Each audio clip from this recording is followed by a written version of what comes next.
selalu atribut 1? Apakah boleh saya memilih atribut 2 dulu?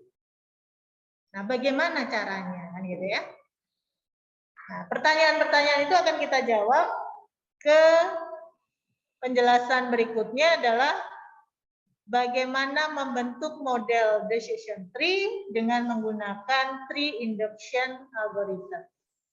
Salah satu tree induction algorithm yang terkenal itu adalah disebut dengan Hans algorithm.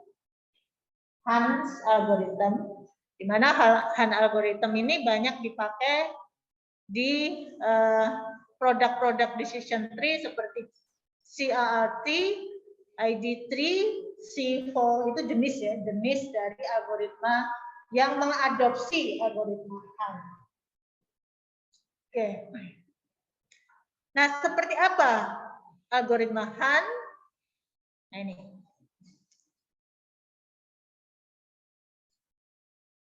Yang pertama, kita definisikan terlebih dahulu. DT. DT itu adalah himpunan record. Ya, DT itu adalah himpunan record. Berarti kalau di sini himpunan recordnya mana? Ya ini. Himpunan record 1, 2, 3. Kalau saya tulis dalam himpunan, maka ya bentuknya berupa himpunan ya. DT itu kalau untuk kasus ini ya isinya adalah 1, 2, 3, 10. Import. Jadi saya hanya menulis nomornya saja, tapi sebenarnya isinya ya satu ini. Satu baris itu adalah satu hubungan, ya. Kemudian pembelajarannya mencapai simpul T. Simpul T itu berarti simpul kelasnya dengan Y1, Y2 sama dengan C adalah tabel kelas. Maka kalau kasus ini Y-nya itu isinya adalah yes dan tabel kelas. Ya. Kemudian bagaimana prosedurnya? Yang pertama, jika semua record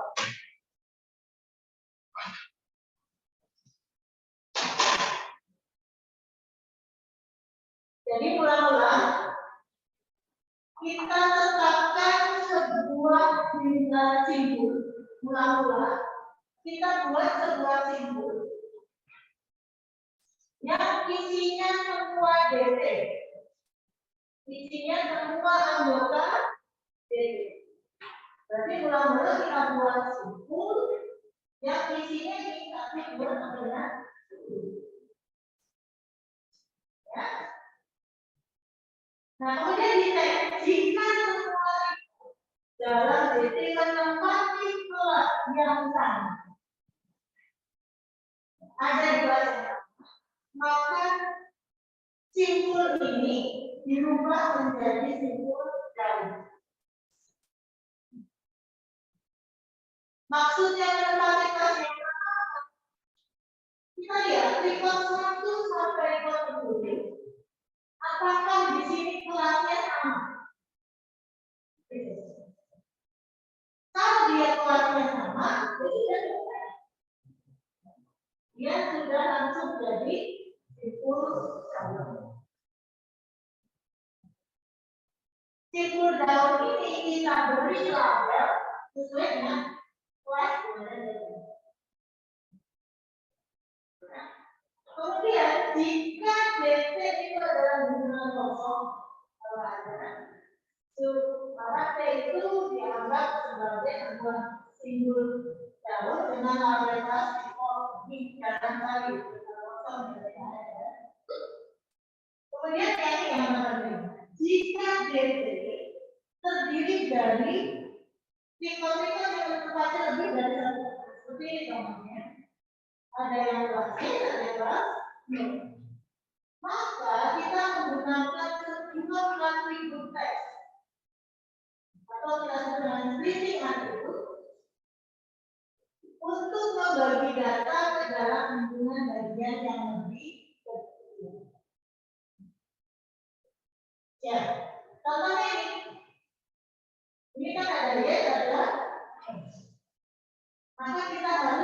menggunakan sebuah atribut S atau variabel itu, kita pilih dari sini. Misalkan refine. Ini masih benar ya. Jadi simbol itu akan kita berikan, di mana refine itu akan menjadi data yang sepuluh tadi menjadi subset. Ini tadi kan isinya 1 sampai 10. Nah, refine ini kita bagi berdasarkan nilai atributnya. Jadi yang dalam sini yes, yang dalam ini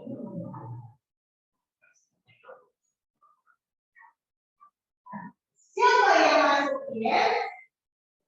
Ya dari 1 sampai 10 ini yang refine yes.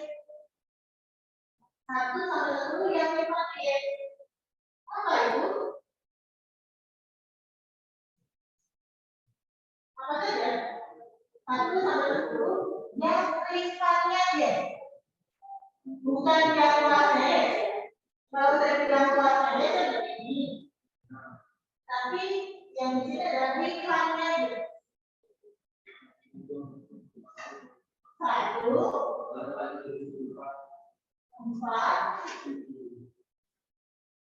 7. Sisanya masuk ke refine.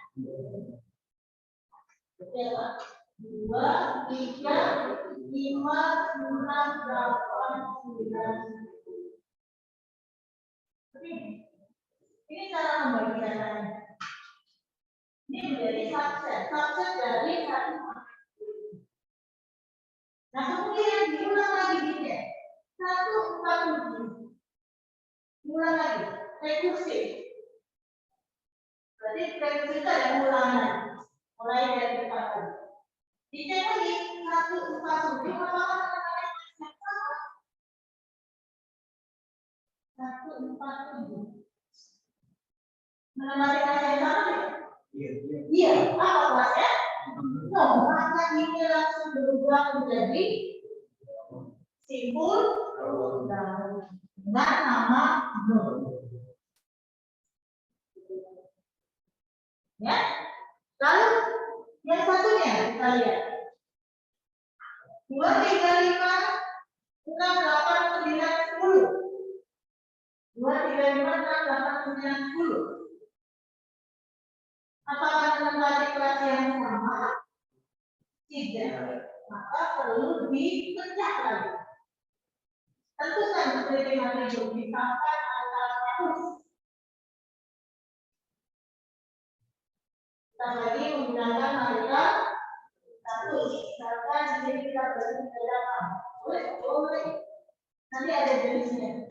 Ada jenis perkataannya, ada yang kita tulisnya, ada hanya selalu dapat satu nama atau itu lebih dari 2. Tapi yang paling misalnya yang paling gampang dibagi 3 cabang karena itu single, married. Nah, sekarang kita membagi ini yang kita lihat di sini, yang kita lihat ini ya.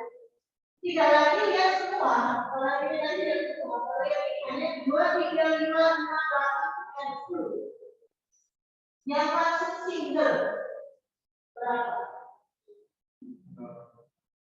3, 8, married.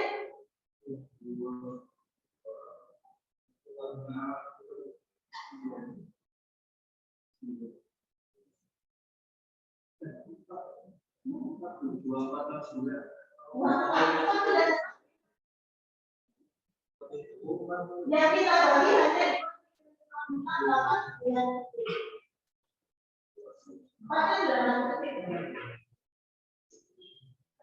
Jadi kita hanya melihat ini hanya di 2, 3, 5, 6, 8,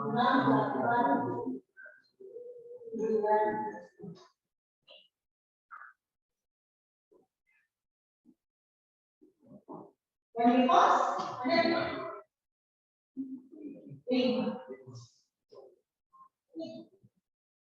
Ingat ya cara membaginya, yang dibagi bukan lagi keluar. Hanya 2, 3, 5 dikalikan di level 100. Iya. Kembali kita cek 380. Yang terletak pada yang sama? 3, 8, 10 ya. Jadi tadi harus dipecah lagi. Kemudian di sini 269. 269.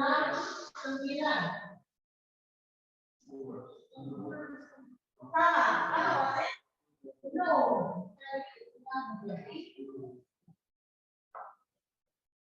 Lima, ya pasti ada 4. Mungkin ada 4.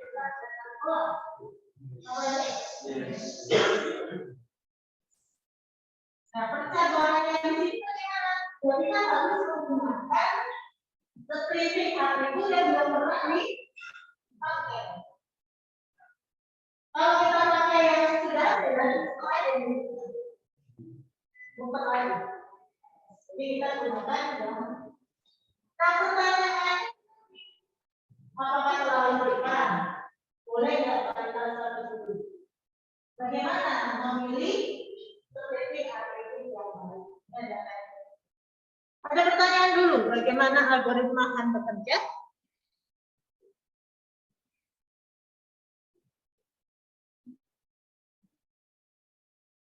Oke, jadi seperti itu ya. Nah, ini gambarannya sebenarnya ada di sini.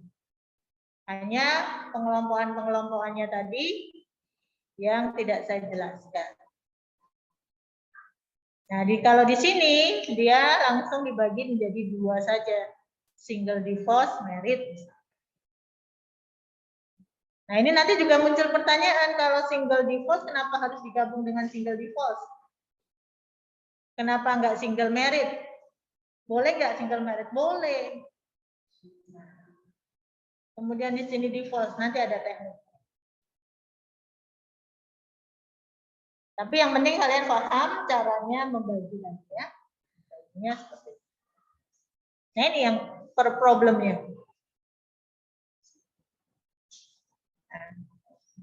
Bagaimana strateginya memilih splitting atribut tadi? Bisa juga dengan greedy strategi. Strategi yang greedy itu berarti coba-coba. Semua dicoba, lalu nanti dihitung yang paling baik. Waktunya ya habis. Karena data real itu tidak mungkin sekecil ini. Tidak mungkin sekecil ini. Kalau datanya real ratusan ribu record, belum lagi variabelnya banyak. Nah, mencoba satu-satu, ya bisa berbulan-bulan, berhari-hari. Ya, maka kita memerlukan ini. Isunya itu adalah bagaimana menentukan atau membagi record tadi dengan baik. Berarti yang pertama menentukan splitting atributnya apa. Ya, lalu yang pertama kondisi atributnya dulu, kondisi atribut tesnya, baru kemudian menentukan splitting atribut terbaik. Dan kapan berhenti melakukan splitting? Ya, kapan berhenti melakukan splitting? Kita lihat yang pertama dulu. Bagaimana menentukan kondisi ya variabel tesnya? Itu bergantung pada tipe atribut. Saya katakan, apakah dia nominal, ordinal, atau kontinu. Kontinu itu yang kuantitatif atau numerik.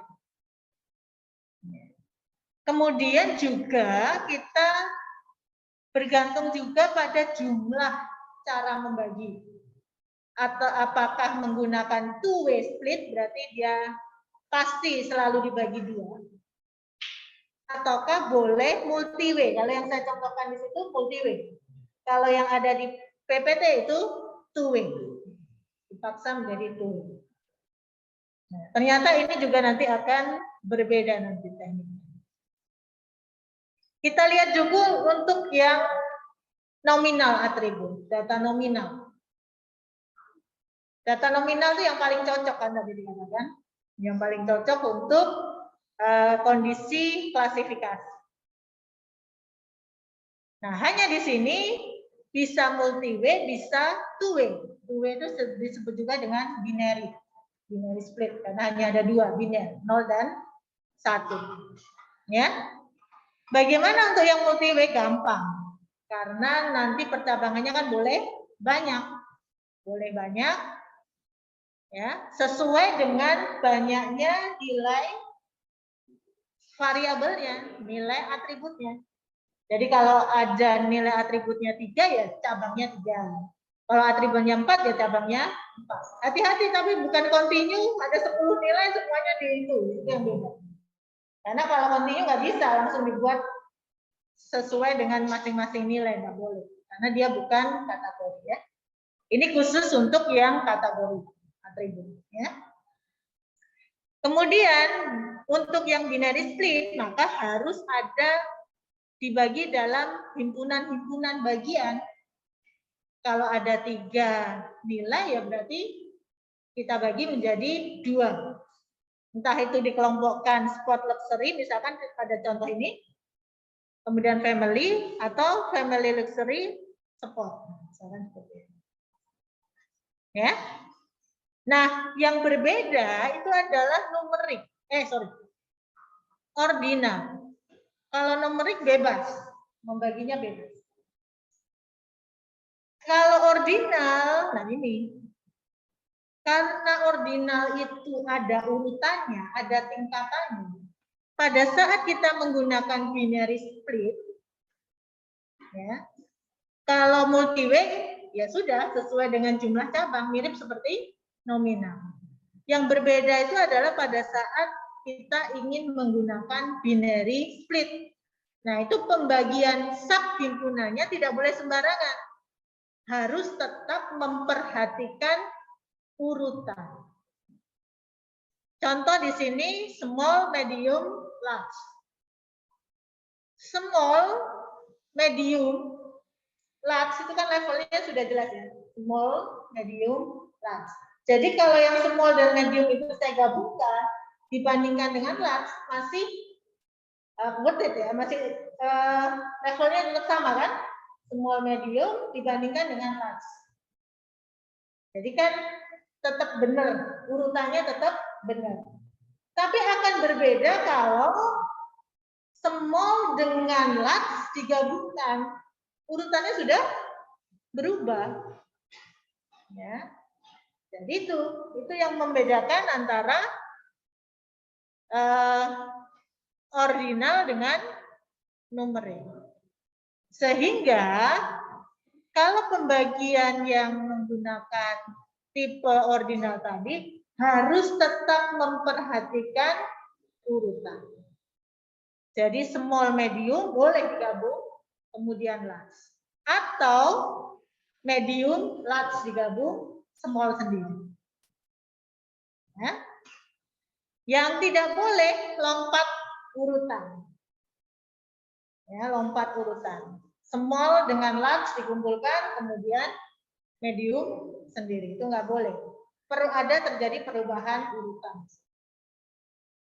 Nah, ini bedanya kalau kita menggunakan ordinal. Jadi harus hati-hati di dalam menentukan percabangannya. Nah, kalau yang nominal bebas. Kalau yang nominal bebas. Ini boleh dikumpulkan, apakah spot sama family, luxury sendiri boleh. Jadi ini semua kemungkinan boleh. Nah, karena tidak ada urutan tadi, tidak ada level. Kecuali ini nanti ngomongnya mobil jelek, mobil bagus, mobil mewah, nah, itu berarti ada tingkatan, maka nggak boleh sembarangan, ya.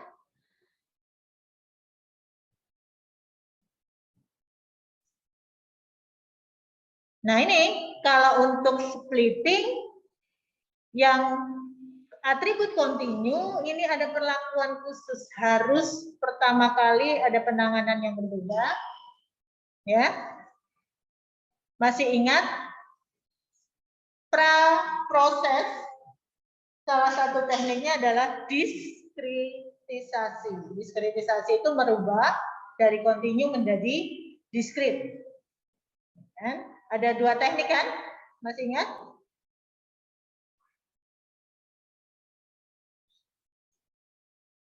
Lupa. Equal width dan equal frekuensi. Kemarin nggak bisa, sekarang lupa. Nanti di review lagi ya. Diskritisasi itu tadi, jadi kita lakukan proses diskritisasi dulu. Ya, boleh. Atau dengan cara menggunakan langsung binary decision. Kalau ini dirubah dulu atributnya menjadi atribut yang diskrit, ya. Kemudian di sini dikatakan kalau untuk bilangan kontinu dia nanti akan dirubah menjadi kategori yang ordinal. Jadi ada urutan yang harus diperhatikan lagi. Jadi penanganannya cukup panjang, ya, untuk yang kontinu. Atau kita tetapkan sebuah batas tertentu yang akan membagi nilai kontinu itu menjadi dua bagian. Seperti contoh tadi 80, ya, yang kurang dari 80 dan lebih dari 80. Itu ya. Nah, ini contohnya bisa 80, bisa juga kategori. Kategori kecil, kategori sedang, kategori rendah, dan banyak lagi. Nah, ini kalau seperti ini kita sebut dengan kategori equal dengan menggunakan pembatasan equal width, ya. Lebarnya sama. Ya. Kita gunakan pembagian dengan lebar ring yang sama. Ada pertanyaan? Kalau tidak ada, saya yang bertanya.